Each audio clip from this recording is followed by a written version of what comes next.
Windows A. Ugh, why'd my old computer have to die?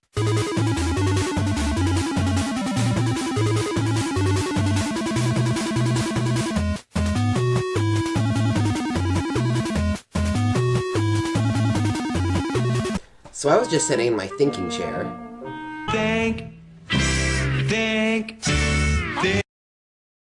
And let's just move this over here.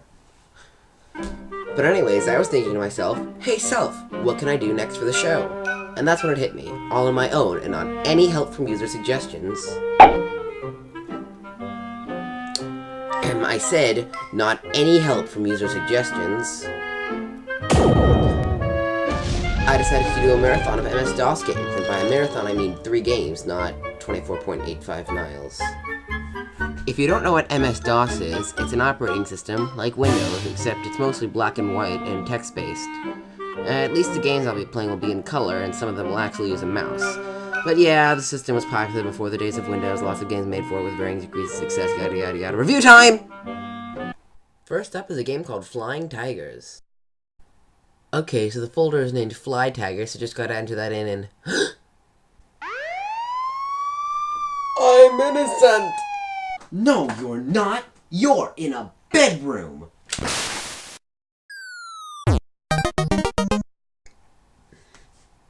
Oh, okay, putting CD before it makes it not against the law anymore. Anyways, Flying Tigers is a pretty generic, but actually pretty fun shooter game. The story goes that it's 2047 and a bunch of terrorists are sitting in a room and one of them says, hey, you know what's even worse than regular terrorists?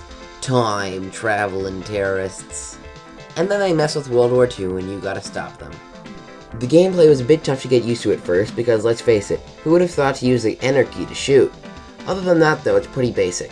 You place the green plane down there and shoot at enemy planes who will shoot at you and fly in formation, and ships that shoot up at you.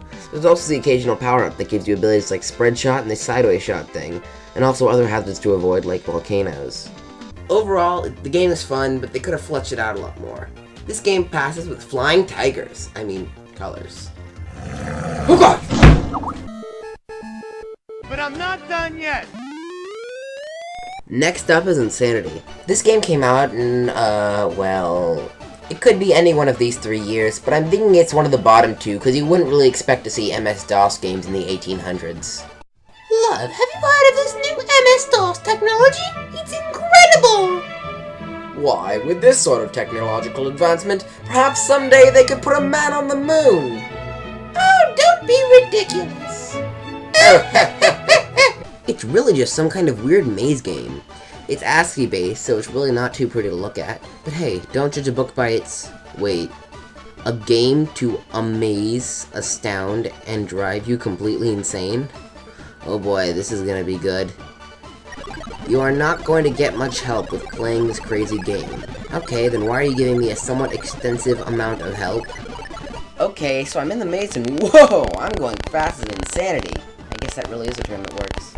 Okay, so, there's a bunch of pointless features and little to no effort in level design. The little white strands of DNA kill you when the white triangle spike things don't. I'm pressing right but moving left, and hey look, a note!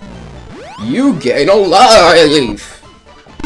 Okay, so from what I have figured out, the main concept is that you have to navigate through the maze to find clues, to solve puzzles, to get items you need to escape the maze. The big problem is that it's so lazily done. There's absolutely no consistency to the map layout, as random features are strewn about with no good transition between themes. It's never clear what will and won't kill you. Not to mention, you wouldn't think they could mess up the controls in this kind of game, but somehow they manage. When you hit a wall, instead of stopping, you start moving in a different direction, and you don't stop moving in that direction when you press the key you were using until you press another key. For example, when I'm holding right and hit this dead end, I start going left, and then even after letting go of right, pressing right again continues to make me go left until I hit a different button. The strangest part about this game is that as you play, you somehow get used to its pattern and somehow manage to make some sense of it, so while you'll absolutely hate the game at first, over time it rises up to kind of okay, not really though. Wait, time wasted 6 minutes? Oh my god, this game. Overall, this game lives up to its name. It'll drive you insane, but really you already have to be to that point to play it. Now all we have to do is wait for PewDiePie to play it to make it the next viral trend, and then I can say I played it before, it was cool, and be declared the biggest hipster on the internet. Now, where's my ironic t-shirt?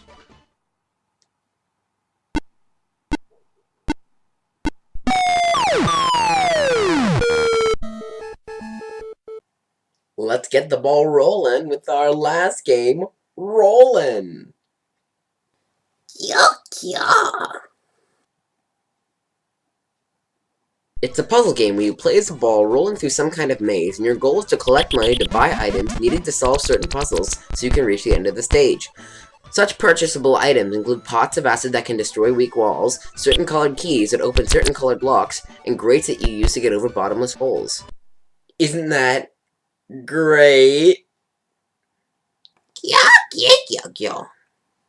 I guess I'm just on a roll.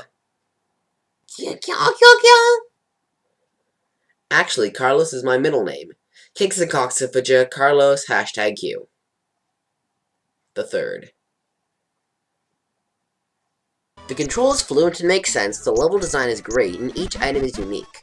My biggest problem with this game is that at first it's not quite obvious what every puzzle element does, and sometimes that can cost you the game, but other than that, it's an incredibly solid experience.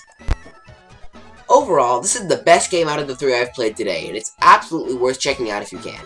You'll sure have a ball with this game! Yuck.